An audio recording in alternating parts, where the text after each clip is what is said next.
I think if we want to improve our lives, have better outcomes, and have better relationships, we need to strive to be less wrong. We need to really look at where we can cause problems for ourselves and others. So, what I want to talk about is a particular cognitive bias. And if you're not familiar with cognitive biases, they are biases. They are ways in which, or tendencies in which people error in their thinking, and that translates to their actions. That's a basic summary.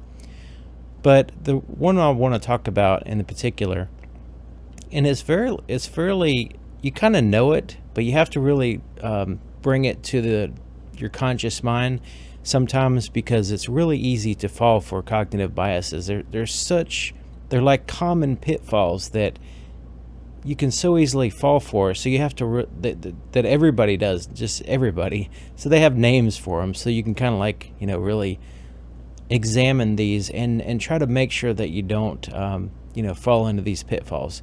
So the one I'm talking about right now is anchoring. So this is where you find out. So according to this, it says a cognitive bias where an individual depends too heavily, now that's key, on the initial piece of information offered when making decisions. So you hear a piece of information. Now it could be true or it could be false. So when it's true, you rely on it too heavily. If it's false, you're just relying on it at all to make your decisions. So you're going forward in life with a slant. So basically, okay, it's a lopsided view of things. So if you have heard a particular thing, and it's the first thing you heard based on this body of knowledge, the very first thing you hear is all you know about it. So that is the centerpiece of your thinking regarding that particular subject. And then all your information is around that and attached to that, and it's building upon that. So that's the first piece of information. So you have you rely too much on it based on it's like a weighted, there's too much weight on that particular piece of information because that's the first and everything else is built around it. To give an example, in this particular case, it was a false information that I heard in the beginning when I was much younger. And that is that there's zero reason to buy a new car. New car is just dumb. If you do that, then that's just dumb. And for years, that's what I thought. It's like, why is there even any used cars? Why would anybody buy a new one and then sell it? And then now there's all these used ones. Like, who's the initial person? Who's the dumb person that's buying the new car for everybody else to, he's the sucker, And for years, I just thought that without really thinking about it. And, it doesn't take that much thought to get past that, but it was stuck in my mind for years, and since I just took it on the face of the statement, and it made kind of initial sense, partially because it was a way of justifying my lack of ability to buy a new car, I think. So that kind of reinforces it. It's like, this is a good way of defending myself in the face of me not being able to, purchase a new car. But when you actually think about it a little bit, the people that buy new cars typically are more successful. And more successful people are more intelligent typically, because they're having to do something highly productive in order to have that greater success, typically. So to say that somebody that buys a new car is stupid is to say that highly successful people, up on the upper end of the income scale or whatever in business, they can't do a cost-benefit analysis. That's just impossible for them to do. So buying a new car, well, they're just stumbling into that, like into the showroom and just getting, bamboozled by the salesperson or whatever, and then they're, it doesn't make any sense. Of course, a new car. The other thing that people, as far as new cars go, and it's with this anchoring, it relates to the anchoring, is that if you anchor to the thought that a new car is an investment, and that when you drive a new car off the lot, it devalues, you're thinking about it as an investment. You're thinking of it wrong. It's not an investment, it's a commodity. It's the same type of commodity like dishwashing liquid or toilet paper or things that you use. In this particular case with the car, it has a substantial residual value after you've used it for years. So it's actually much, much better than most commodities.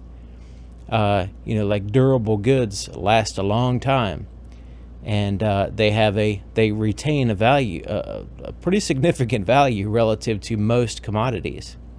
So that's a way of thinking and kind of dissolving that anchor in your mind that's focused on these negative things that could steer you wrong in some cases. If you just kind of look at where your thoughts are and where you acquire those thoughts, and try to evaluate things in a way that's where you're trying to diminish your biases. So your tendency to think a certain way. So, okay, well, I'm just going to set that down, and I'm going to look at the facts in this particular decision-making event, and look at them in a rational way that's detached from what you initially thought. And it's hard to do. That's why cognitive biases are so easy, because if you're not aware of them, like consciously, you have to pull them up consciously and really understand what a cognitive bias is and how easily you can fall for these and how long lasting. So you can have the thought, like in my particular case, thinking that buying a new car was dumb. For years and years and years and years and years, I never even thought about it because I already had the information. The information, although wrong, I already had it, so I didn't have to look for it. If you think you're in your driveway and you're not, then you're not going to drive home because you think you're in your driveway. You could be 20 miles away in somebody else's driveway, but you think you're home. So you're not going to do anything to go home now because you already think you're home. It's the same thing. If you already think you have the information and you don't, then you're just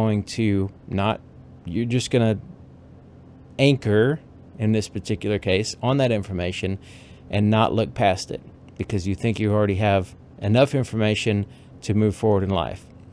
And in many cases, the information that we first hear or, basically when we first hear something, that sticks with us for years. And if you think about it, there's a lot of things, the car is just an example. There's a lot of things that we have in our heads that we go forward and we just it's just the foundation of our thoughts sometimes and steers our behaviors, and it is, causes a warping of our direction in life based on this information, whether it's real or not, whether it's factual information or false information.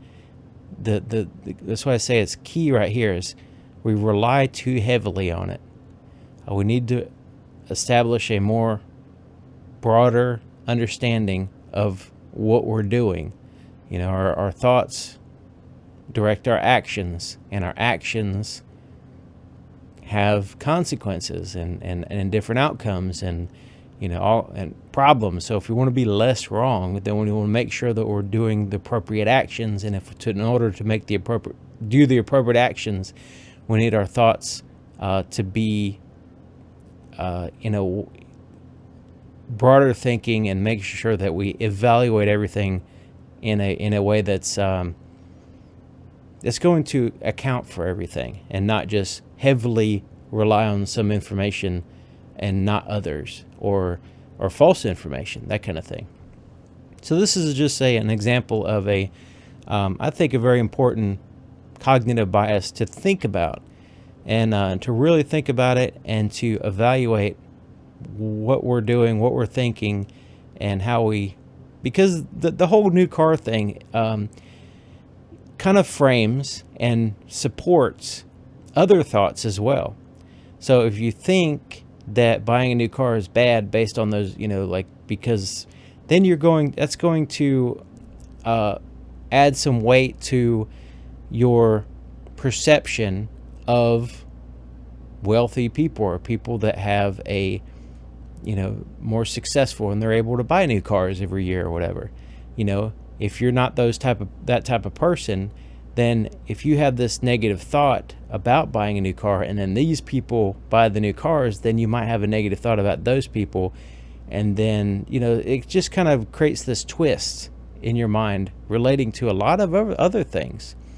You can get bitter, especially if you're not successful. You get bitter and resentful and stuff like that, which is going to create divide between you and the people that are successful, and kind of guarantee that you're not going to be successful because you're not going to be able to get along with other people successful in business. So it really does like a rabbit hole into all these different things. But anyways, cognitive biases, anchoring is very interesting to think about, and I think it's worth everybody's time to understand this particular cognitive bias and evaluate the way we think going forward. So thank you for listening, and I'll see you next time.